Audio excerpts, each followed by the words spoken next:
Bisa, Diki?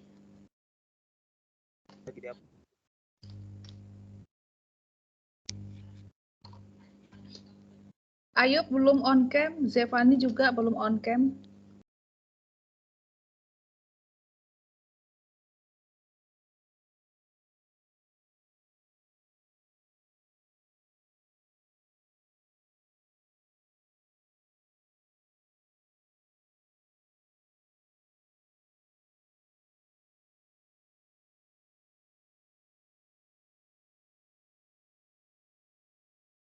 Saya sudah on cam, Bu. Siapa?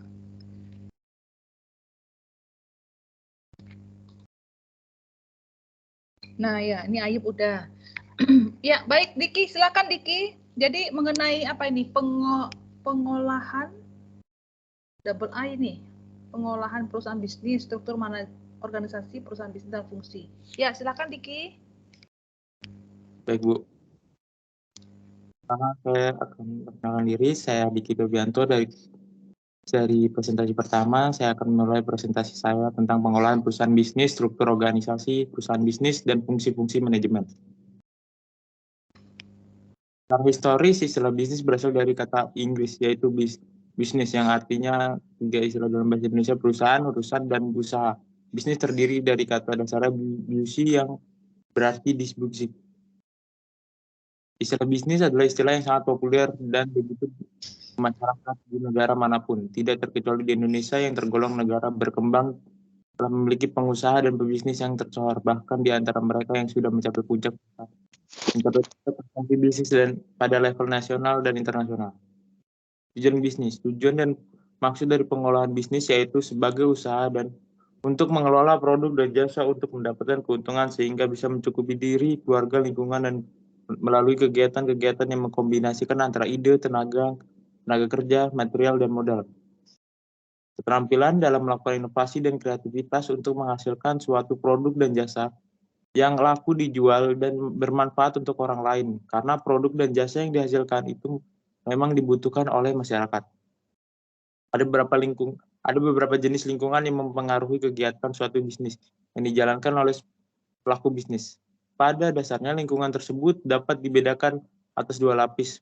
Lapis pertama yaitu lingkungan intern yang mungkin dapat dikendalikan secara organisatoris oleh pelaku usaha sehingga dapat diarahkan sesuai dengan keinginan perusahaan. Sedangkan lapis kedua disebut lingkungan ekstern, yaitu lingkungan yang berada di luar kegiatan bisnis yang tidak mungkin dapat dikendalikan begitu saja oleh pelaku bisnis sesuai dengan keinginan perusahaan. Faktor-faktor intern: 1. Tenaga kerja, 2. Modal, 3. Material, 4. Mesin, 5. Metode. 5 jenis lingkungan intern ini akan turut mempengaruhi maju mundurnya kegiatan bisnis, namun karena ia berada di lingkungan intern perusahaan, sedikit banyak masih dapat dikendalikan dampaknya bagi kegiatan bisnis tersebut itu sendiri. 5 faktor lingkungan itu berada di bawah wewenang pelaku bisnis untuk mengatur dan mengelolanya. Karena itu, bila kegiatan bisnis sudah mulai beraksi, berarti faktor lingkungan intern tersebut tidak menimbulkan masalah bagi kelanjutan kegiatan bisnis. Faktor intern. Yang pertama, lingkungan ekonomi dan hukum. Yang kedua, lingkungan teknologi. Yang ketiga, lingkungan persaingan. Keempat, lingkungan sosial. Dan kelima, lingkungan global. Struktur organisasi bisnis. Struktur organisasi perusahaan yang relevan akan membentuk kelancaran aktivitas di perusahaan itu dalam mencapai keuntungan yang maksimal. Struktur organisasi dan manajemen perusahaan yang baik akan mengarah pada tercapainya efisiensi yang tinggi di dalam perusahaan. Dalam mengoperasikan pabrik pembuatan sirena nomor ini, bentuk organisasi yang dipilih adalah persoalan terbatas. Bentuk organisasi ini adalah suatu bentuk usaha berbadan hukum yang dapat memiliki mengatur dan mengelola kekayaan sendiri serta dapat mengumpulkan modal secara efektif. Pola hubungan dan lalu lintas wewenang berdasarkan struktur dapat dibedakan menjadi 3 sistem organisasi, yaitu 1. Organisasi garis, 2. Organisasi line and staff, 3. Organisasi fungsional. Yang pertama, organisasi garis merupakan organisasi yang sederhana, jumlah karyawan sedikit, dan mempunyai hubungan darah serta kepemimpinan yang bersifat diktator. Kedua, organisasi Line and staff merupakan organisasi yang memiliki dua kelompok yang berpengaruh dalam menjalankan organisasi. 3. Organisasi fungsional merupakan organisasi yang berdasarkan pembagian tugas dan kegiatannya berdasarkan spesialisasi yang dimiliki oleh pejabatnya. Dan ketiga, dalam bentuk organisasi di atas dipilih bentuk sistem organisasi garis dan staff line staff. Sistem organisasi semacam ini mempunyai beberapa kelebihan, antara lain merupakan organisasi yang berdasarkan pembagian tugas dan kegiatannya berdasarkan spesialisasi. A. Dapat digunakan dalam organisasi skala besar dengan susunan organisasi yang kompleks dan pembagian tugas yang beragam. B. Dapat menghasilkan keputusan yang sehat dan logis melalui bantuan staf ahli. C. Pelaksanaan pengawasan dan pertanggungjawaban lebih mudah dilakukan. D. Cocok untuk perubahan yang cepat. E. Memungkinkan konsentrasi dan loyalitas tinggi terhadap pekerjaan, sedangkan modal untuk mengoperasikan pabrik berasal dari kepemilikan saham dan pinjaman yang berasal dari bank. Struktur organisasi bisnis. 1. Manajer umum dan SDM. 2. Kepala bagian. 3. Kepala seksi. 4. Operator dan karyawan. Balik. Maaf Bu, itu balik.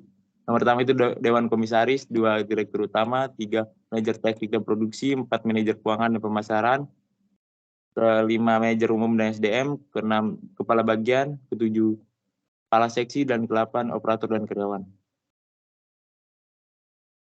Fungsi-fungsi manajemen. Fungsi manajemen dapat dibagi menjadi 4 bagian, yakni planning, organizing, evaluating, dan controlling. Planning. Pengertian planning, rencana ialah penetapan pekerjaan yang harus dilaksanakan oleh kelompok untuk mencapai tujuan yang digariskan. Planning mencakup kegiatan pengambilan keputusan karena termasuk dalam pemilihan alternatif keputusan. Perlukan kemampuan untuk mengadakan visualisasi dan melihat ke depan guna merumuskan suatu pola dari himpunan tindakan untuk masa mendatang. Organizing. Pengertian organizing berasal dari kata organon yang berasal dari dalam bahasa Yunani yang berarti alat, yaitu proses pengelompokan kegiatan-kegiatan untuk mencapai tujuan-tujuan. Evaluating. Pelaksanaan merupakan usaha menggerakkan anggota-anggota kelompok sedemikian rupa hingga mereka berkeinginan untuk berusaha untuk mencapai tujuan yang telah direncanakan bersama. Controlling. Pengertian controlling atau pengawasan adalah penemuan dan penerapan cara dan alat untuk menjamin bahwa rencana telah dilaksanakan sesuai dengan rencana yang telah ditetapkan. Kesimpulan, berdasarkan materi yang di atas, semua penjelasan tentang pengelolaan bisnis dalam suatu perusahaan atau organisasi sampai fungsi-fungsi manajemen yang saling berhubungan untuk menyajukan suatu bisnis atau usaha yang akan dijalankan dalam sebuah perusahaan untuk mengembangkan SDM yang ada dan bertugas di tempat-tempat yang sudah ditentukan dengan bertanggung jawab yang berbeda-beda. Dengan adanya struktur dan fungsi yang sudah diterapkan dalam suatu bisnis akan membuat bisnis tersebut semakin berkembang dan akan meningkatkan keuntungan suatu perusahaan bisnis. Terima kasih, Bu. Ya, baik. Terima kasih Diki untuk penjelasannya dengan baik ya. Kemudian kita lanjut lagi ke Marta ya, baru nanti kita ada sesi diskusi. Silakan Marta. Baik, Bu.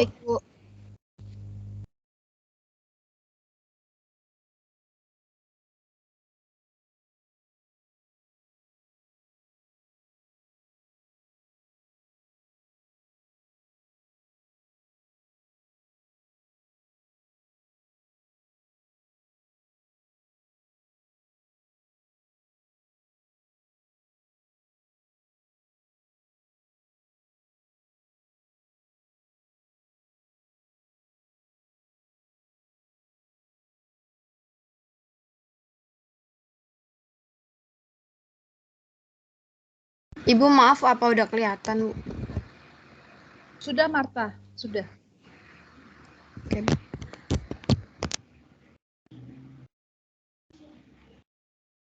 Oke, selamat siang teman-teman dan Bu Melinda. Di sini saya akan mempresentasikan tentang kewirausahaan dan kepemilikan bisnis serta bentuk kepemilikan manajemen dan bisnis global.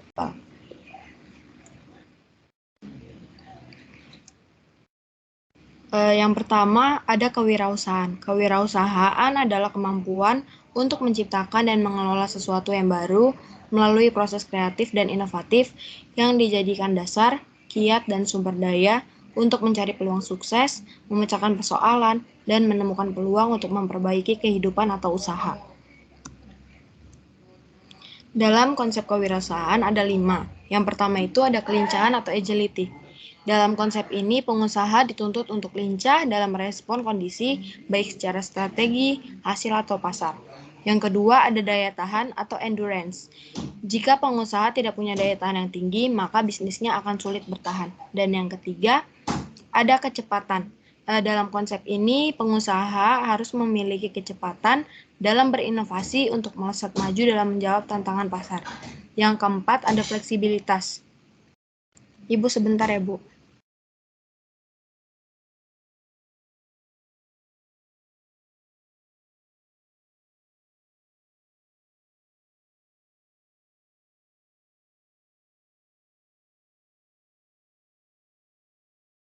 Maaf ya, Bu. Yang keempat, fleksibilitas atau kelenturan. Dalam konsep ini, kemampuan beradaptasi dengan situasi baru adalah bentuk fleksibilitas seorang pengusaha. Dan yang terakhir, kekuatan. Jika fisik dan mental kuat, pengusaha dapat menjalankan fungsi komponen seperti kecepatan, kelincahan, dan ketepatan dengan baik dan maksimal. Tujuan kewirausahaan yang pertama adalah mendukung munculnya usaha-usaha kecil. Keterlibatan sumber daya manusia ini secara langsung diakui akan membentuk karakter-karakter baru sebagai pelaku usaha. Yang kedua, kesejahteraan masyarakat terangkat. Dengan konsep kewirausahaan yang kuat, maka inovasi baru akan muncul, ruang usaha baru akan muncul, sehingga menekan angka pengangguran. Dan yang terakhir, menumbuhkan semangat berinovasi. Dalam kewirausahaan juga harus memiliki jiwa semangat, serta mampu mengerjakan pekerjaan yang sulit dan penuh resiko. Selanjutnya ada jenis wirausaha. Yang pertama ada usaha retail. Usaha retail adalah usaha yang minim resiko, karena persaingan yang terjadi hanya sebatas antar per-retail. Namun, membangun usaha retail bukanlah hal yang mudah dan memerlukan panduan serta cara tepat agar bisa sukses. Yang kedua, ada startup bisnis atau bisnis startup. Usaha ini menjadi metode yang paling banyak dipilih oleh para pelaku usaha, baik pada skala rumahan hingga yang beromset ratusan juta rupiah per hari. Yang ketiga, industri kreatif. Industri ini murni hanya mengandalkan kreativitas anak muda yang mampu menjawab peluang sesuai dengan keinginan pasar. Bisnis ini tidak memiliki kerangka tertentu, sehingga arah industri ini bebas dikembangkan dengan kreativitas produk yang dihasilkan. Selanjutnya ada kepemilikan bisnis. Kepemilikan bisnis adalah bentuk bisnis yang terdapat pemisahan pada harta, hak, dan kewajiban pribadi dengan pendiri maupun pemilik perusahaan.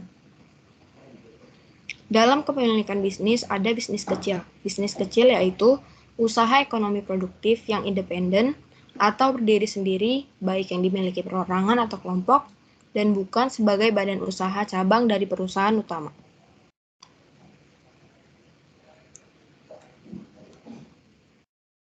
Selanjutnya ada efek dari kontribusi bisnis kecil dalam aspek ekonomi. Yang pertama, terjadinya penciptaan lapangan kerja. Bisnis kecil menjadi sumber daya paling penting dari lowongan pekerjaan baru, karena bisnis kecil ini mendominasi atas terciptanya lapangan pekerjaan. Yang kedua, inovasi. Dalam sejarah menunjukkan bahwa inovasi besar lebih mungkin muncul dari bisnis-bisnis yang berskala kecil daripada bisnis besar. Dan yang terakhir, penyokong bisnis besar. Bisnis kecil sangat berperan penting bagi perusahaan besar dalam memasarkan produk, dan juga bisnis kecil menyediakan banyak layanan jasa. Dalam bisnis kecil ada usaha kecil dan menengah. Usaha kecil dan menengah menurut Undang-Undang Nomor 9 Tahun 1995 Yang pertama adalah memiliki kekayaan bersih paling banyak 200 juta rupiah dan tidak termasuk harga tanah dan bangunan. Yang kedua, memiliki hasil penjualan tahunan paling banyak 1 miliar. Yang ketiga, usaha yang berdiri sendiri bukan perusahaan atau cabang perusahaan yang dimiliki, dikuasai, atau terafiliasi baik langsung maupun tidak langsung. Yang keempat, berbentuk usaha yang dimiliki oleh perorangan, badan usaha yang tidak berbadan hukum termasuk koperasi.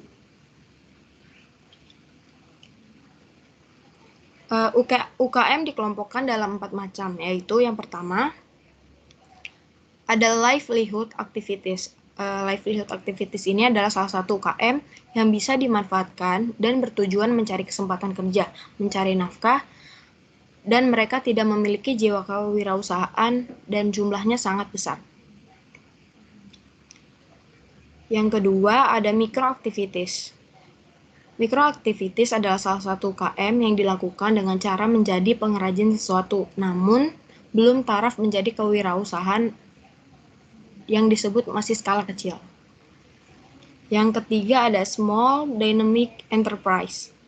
Small Dynamic Enterprise ini adalah UKM yang salah satu bentuk usaha yang pelakunya sudah mempunyai jiwa entrepreneur atau kewirausahaan. Yang keempat ada Fast Moving Enterprise. UKM ini adalah salah satu usaha yang sudah benar-benar memiliki jiwa kewirausahaan atau entrepreneur sejati. Selanjutnya ada beberapa cara dalam memulai dan mengoperasikan bisnis kecil. Cara yang pertama adalah menyusun rencana bisnis. Dalam menyusun rencana bisnis terdapat 3 tahap. Yang pertama, menetapkan tujuan dan sasaran. Yang kedua, peramalan penjualan. Yang ketiga, perencanaan keuangan. Dan yang cara kedua dalam memulai dan mengoperasikan bisnis kecil adalah memulai bisnis kecil. Dalam memulai bisnis kecil ini juga ada 2 cara yang bisa kita ambil. Yang pertama itu membeli bisnis yang sudah ada atau memulai dari awal. Yang ketiga ada membiayai bisnis kecil. Dan yang terakhir ada waralaba.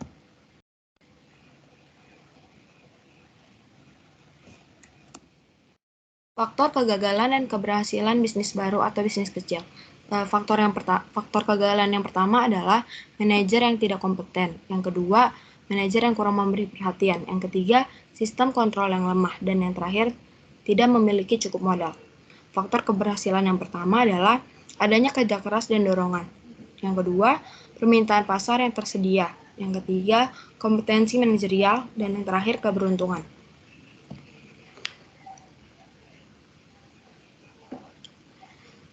Terdapat 4 bentuk kepemilikan bisnis. Yang pertama adalah sole proprietorship atau kepemilikan tunggal. Dengan adanya kepemilikan tunggal, sang pemilik bisa dengan leluasa mengatur roda bisnisnya. Yang kedua, partnership atau kemitraan. Dengan adanya kemitraan ini, maka keuntungan pun tidak bisa dinikmati sendirian. Yang ketiga, ada corporation atau perusahaan. Korporasi dapat berganti pemilik dan tentunya arah bisnis pun dapat berubah sesuai dengan kebijakan pemilik baru. Dan yang terakhir, joint ventures atau sindikat atau kerjasama. Suatu kerjasama 2 atau lebih perusahaan yang memproduksi satu produk yang sama. Di sini ada tabel perbandingan 3 bentuk bisnis. Untuk bentuk bisnis yang pertama adalah usaha perseorangan. Dengan jumlah pemilik itu 1, sumber investasi pribadi, tanggung jawabnya pribadi dan tidak terbatas, manajemennya pribadi dan tidak terbatas, kontinuitasnya berakhir karena kematian atau keputusan pemilik. Yang kedua itu persekutuan, jumlah pemiliknya 2 atau lebih pemilik, sumber investasinya pribadi berdasarkan persekutuan, yang tanggung jawabnya pribadi dan tidak terbatas, manajemennya sesuai perjanjian persekutuan atau tidak terbatas, kontinuitasnya berakhir karena kematian atau keputusan pemilik. Dan yang terakhir, perseroan terbatas. Jumlah pemiliknya tidak terbatas sesuai jumlah pemegang saham, sumber investasinya dari penjualan saham, tanggung jawabnya modal yang diinvestasikan, manajemennya di bawah pengawasan Dewan Direktur yang dipilih oleh para pemegang saham, dan kontinuitasnya sesuai anggaran dasar abadi atau dalam jangka waktu tertentu.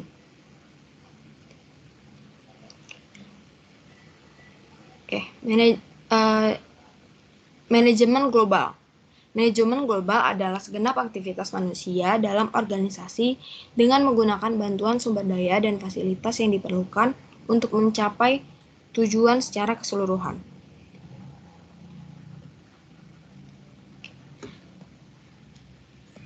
Bisnis global. Bisnis global adalah kegiatan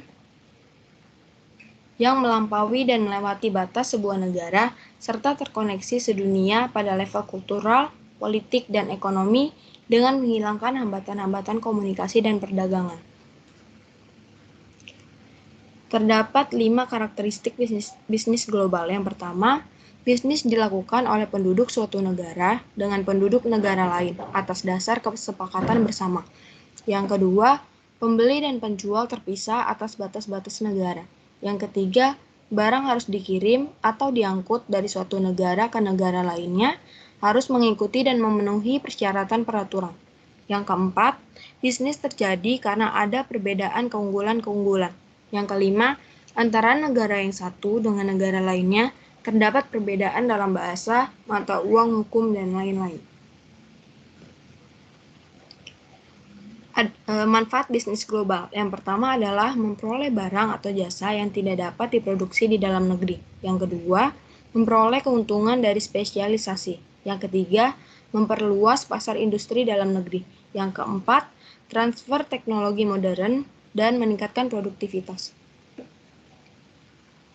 Kesimpulan yang dapat saya ambil adalah yang pertama, diperlukan kemampuan yang secara sistematis mampu menerapkan kreativitas serta inovatif untuk membaca peluang pasar. Dan dalam bisnis global membuat perekonomian dunia menjadi sistem tunggal yang saling bergantung satu dengan yang lainnya. Sekian presentasi saya. Terima kasih.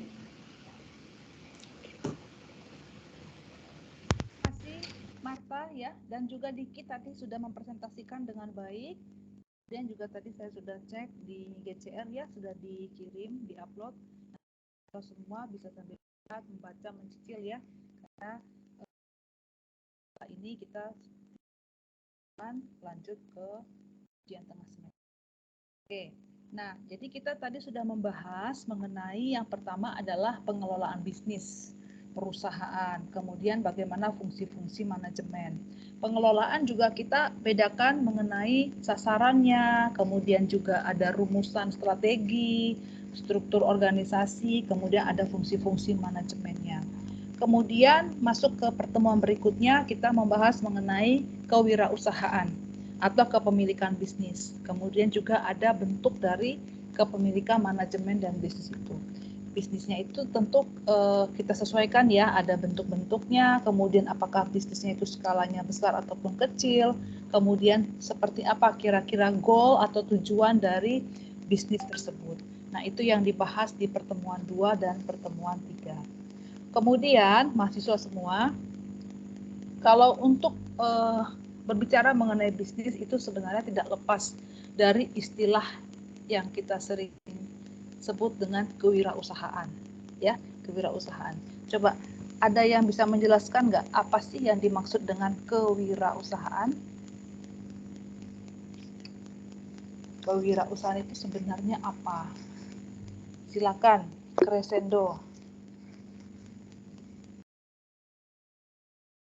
Kalau wirausaha Ya. itu sebuah aktivitas yang dilakukan untuk mendapatkan laba, Bu. Kemudian bisa tambahkan lagi? Selain untuk mendapatkan laba, apalagi yang Crescendo tahu? Terus orang yang melakukannya itu disebut wirausahawan. Wirausahawan. Oke. Makasih. Coba Ayub tambahkan lagi apa yang dimaksud dengan kewirausahaan.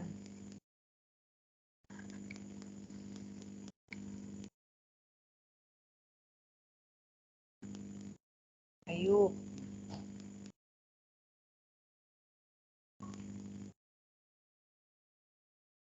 Iya, Bu.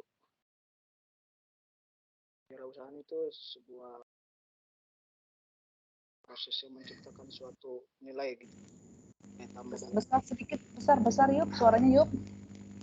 kewirausahaan itu sebuah proses yang menciptakan sebuah nilai, Bu. Nilai tambah dalam ekonomi.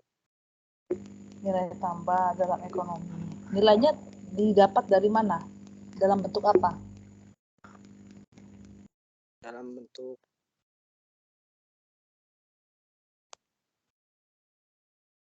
sebelumnya apa, kemudian menjadi apa gitu.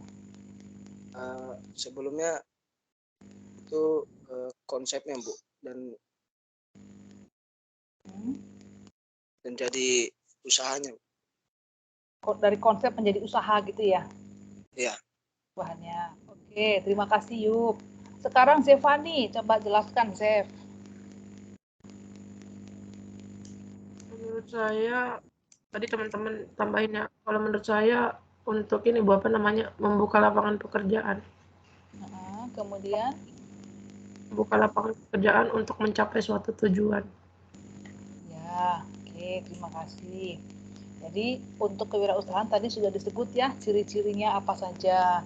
Jadi wirausahawan itu juga mereka orang atau sekelompok orang itu mereka juga berani menanggung resiko biasanya untuk kepemilikan bisnis. Kemudian juga mereka mengawasi tentunya pertumbuhan ya dan juga pertumbuhan bisnis mereka dan juga ekspansi itu salah satu tujuan utama mereka juga. Ekspansi itu artinya perluasan. Seperti itu. Kemudian juga untuk mengenai pengelolaan, mereka biasanya memiliki dan mengelolanya juga secara mandiri. Ya, itu untuk wirausahawan. Jadi seorang entrepreneurship itu memang berusaha untuk bekerja dengan pengelolaan sendiri, kemudian juga berani mengambil risiko, dan juga untuk apa? Untuk mencapai laba yang diinginkan atau net income yang diinginkan. Biasanya ciri-ciri wirausaha itu apa aja? Ciri-ciri wirausaha, Diki. Orang yang berwirausaha itu punya ciri-ciri kan atau karakter. Contohnya apa, Diki?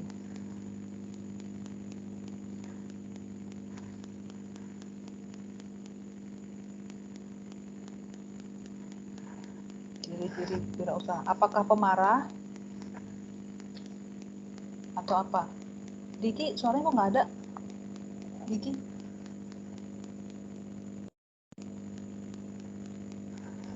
Ya, ciri-cirinya apa, Dik?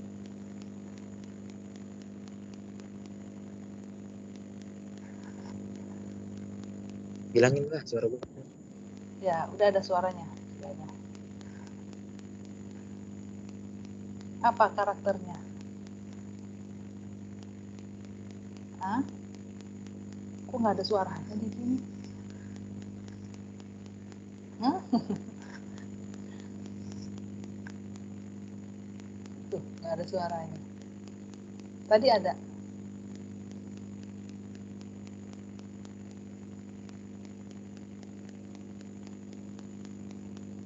Coba Marta, Diki suaranya nggak ada.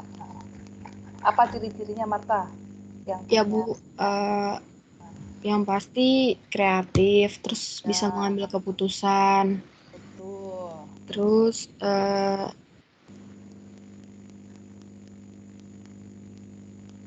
Ciri-ciri bertanggung jawab. Ya. Kayak gitu deh. Ya, betul. Ada lagi nggak yang bisa nambahin? Ayub mau nambahin nggak? Atau Crescendo? Berani ambil resiko, Bu.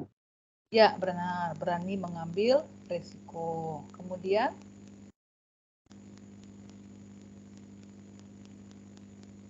Ada lagi nggak yang bisa ditambahin? Devani atau Diki atau Ayub lagi atau Crescendo? Di sini gimana tuh? Memiliki kepemimpinan, Bu. Ya, kepemimpinan. Apalagi? Banyak ya? Apalagi? Cres. Mampu melihat peluang yang ada di pasar, Bu. Ya, mampu membaca situasi ya, melihat peluang, kesempatan kan? Kesempatan itu nggak datang 2 kali biasanya. Kemudian percaya diri, ya kan? Berani mengambil resiko, ya. Banyak banget karakter-karakter positif seorang wirausahawan. Jadi seperti itu. Nah, Jadi nanti dari penjelasan-penjelasan ini diharapkan mahasiswa nantinya setelah lulus tidak hanya ibaratnya dipersiapkan hanya menjadi pegawai atau hanya menjadi karyawan atau menjadi pegawai negeri, tapi juga membuka peluang bahwa mahasiswa-mahasiswa semua bisa juga nantinya melakukan wirausaha ya, atau berkecimpung dalam kewirausahaan atau melakukan bisnis ya. Jadi itu yang diharapkan dari kurikulum kita. Jadi tidak hanya pegawai negeri, pegawai BUMN, kemudian pegawai swasta, karyawan ya, pekerja, tapi bisa nggak kira-kira menciptakan lapangan pekerjaan? Bisa nggak menjadi seorang pengusaha yang sukses, yang ulung, bisnismen ya, wirausaha seperti itu. Nah, jadi itu kita melihat dari spek yang lebih luas ya untuk materi ini. Oke. Nah, tadi sudah dibahas juga ya oleh Marta dan Diki. Nah, sekarang coba Ayub, ada nggak yang mau ditanyakan ke Diki atau ke Marta mengenai materi tadi? Ayub. Coba mau nanya apa Ayub? Nanti masing-masing, karena kita cuma 5 orang ya ini ya. Jadi nanti setelah Ayub nanya, pilih salah satu atau mau nanya dua-duanya boleh. Kemudian ke Resendo juga boleh tanya, ke Marta atau ke Diki, baru kemudian Zevani. Kalau nggak ada pertanyaan, saya yang nanya ke Ayub sama Crescendo sama Zevani. Kalau nggak ada pertanyaan nih, dibalik ya, saya yang nanya. Bentar Bu, saya lihat PPT-nya lagi Bu. Bentar. Ya, ya kalau gitu Crescendo dulu, yuk Cres. Nanya siapa Cres? Diki atau Marta?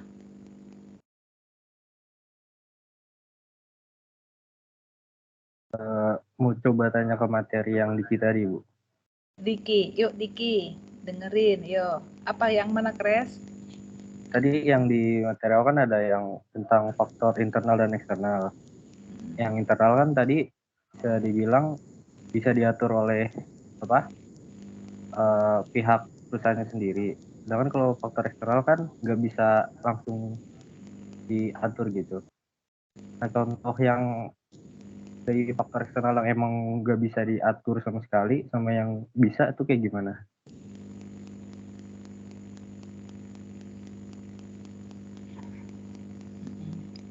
Udah, dicatat dulu ya Diki. Ditampung dulu ya. Udah tahu ya pertanyaannya. Oke, yang kedua Ayub.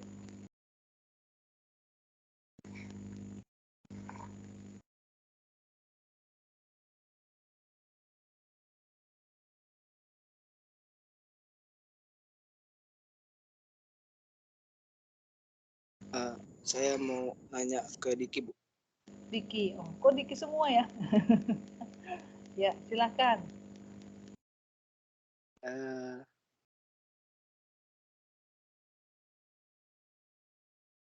Kan yang di PPT yang ini di faktor-faktor intern ini yang dikatakan itu faktor-faktor intern tersebut tidak menimbulkan masalah bagi kelanjutan kegiatan bisnis. Nah, itu emang pasti tidak ada masalah ya kalau itu faktornya intern. Itu aja sih Bu.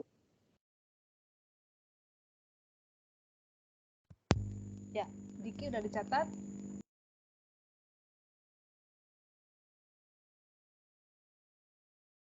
Udah dicatat Diki? Lagi dicatat, Bu. Ya. Oke.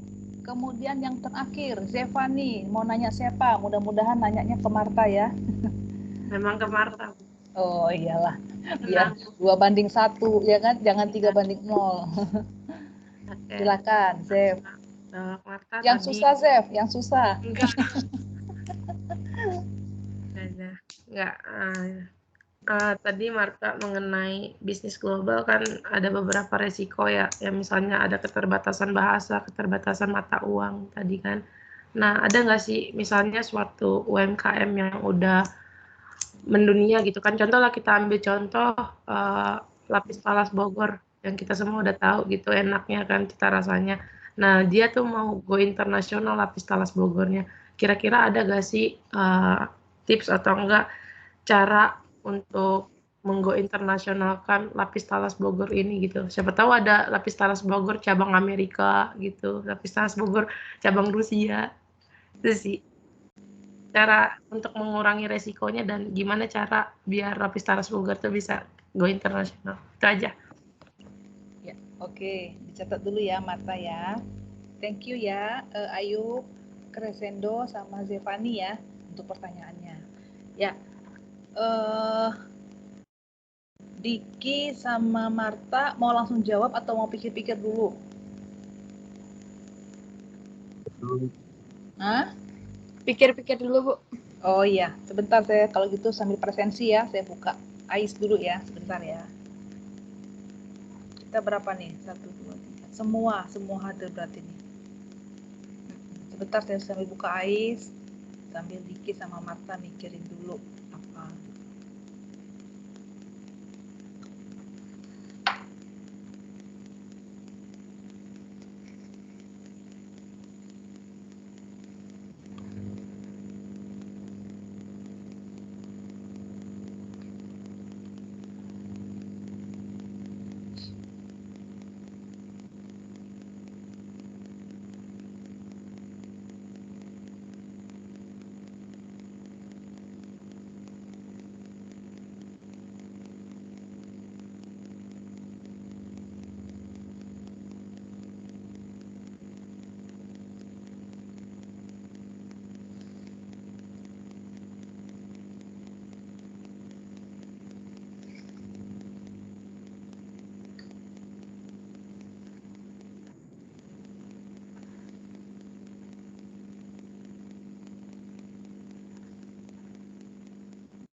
Belas 25 ya, 25 Maret.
Oke, ya sudah presensi, sudah ini ya, sudah saya input ya.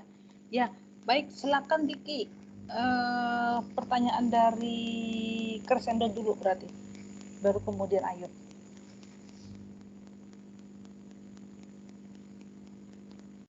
Zevani, Zev, Ya Ibu, udah bisa on cam Zev? saya udah on cam Bu tadi. Oh, di sini kok nggak terlihat. Sebentar, saya buka. Bentar Bu, saya coba. Belum saya. Halo Bu. Iya. Udah Bu. Ya. Ah ya udah. Oke. Silakan Diki.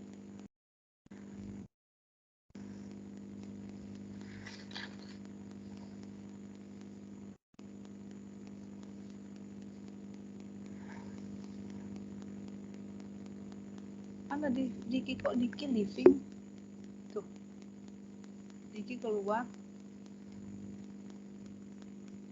Diki giliran mau jawab pertanyaan kok keluar sih? Diki kayaknya jaringan Bu. Oh, kirain karena mau jawab. Oke, Marta dulu deh. Silakan Marta. Gimana nih Diki nih? Saya masih mikir, Bu. Ya udah, Diki udah masuk nih. Yuk, Dik. Ya Bu, mic-nya error Bu. Kirain kamu giliran mau jawab kok live. Mic-nya nggak nyala katanya Bu. Iya, Nggak ada suaranya. Udah nyala. Oke, silakan. Yang Ayub dulu. Yang Crescendo dulu. Yang dulu. Faktor eksternal yang bisa diatasi dan yang enggak. Kalau yang bisa diatasi itu teknologi Bu.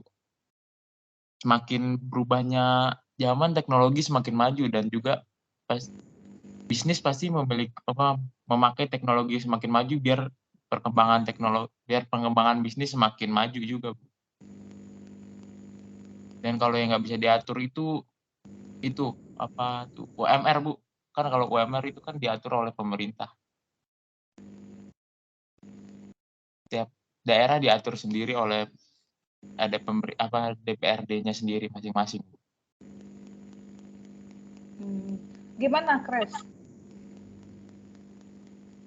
UMR itu maksudnya faktor hukum dan politik. Oke. Ya. Oke, Kres. Ya Bu. Panggilannya Kres apa? Sendo. Endo Bu, Endo. Enggak Bu, biasanya Sendo Bu. Hah? Biasanya Siapa? Sendo. Oh, Sendo panggilannya. Oh, ya. Oke. Ya, lanjut ke Ayub. Tadi Ayub nanya apa?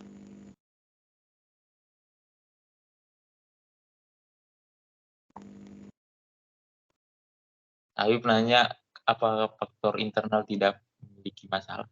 Itu kan ya tidak masalah. Ya tidak ada masalah maksudnya. Sebenarnya faktor internal tapi pasti ada masalah. Tapi kan karena ini suatu bisnis itu kan bekerja dalam keuntungan, nggak secara sukarela gitu loh. Kalau secara sukarela kan dia bekerja dengan tanpa dibayar. Kalau bisnis kan cara dibayar, pasti kalau misalnya itu dia segala introspeksi diri sendiri sih, kan dia udah dibayar, dia kerja harus maksimal.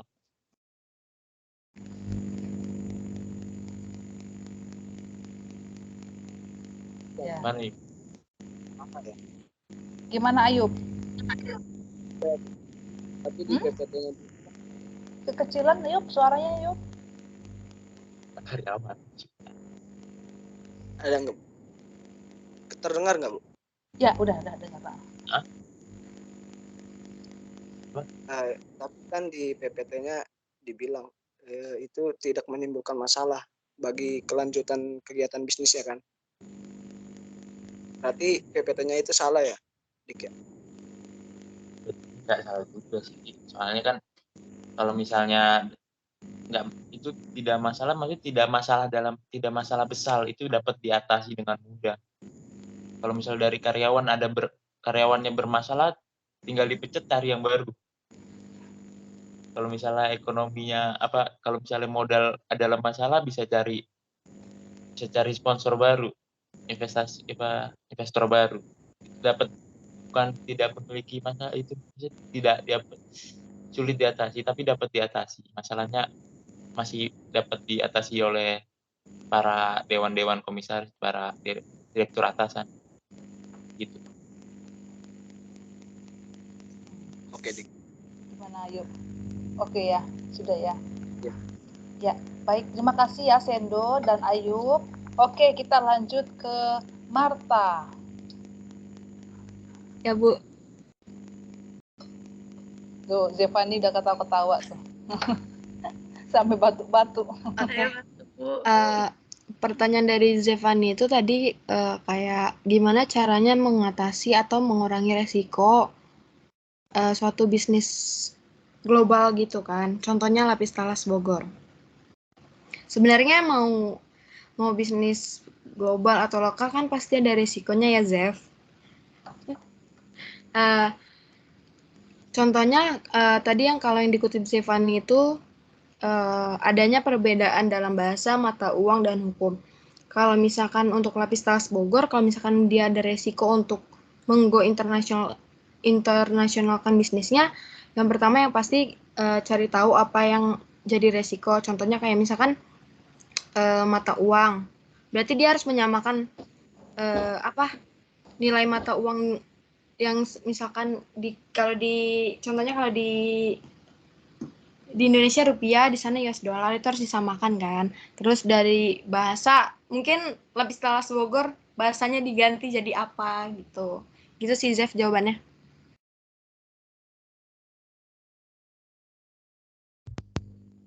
Gimana Zef? Kalau lapis talas Bogor diganti ke bahasa Inggris, jadi ini dong. Apa? Nggak jadi yang ngelawak nanti. Lapis talas Bogor.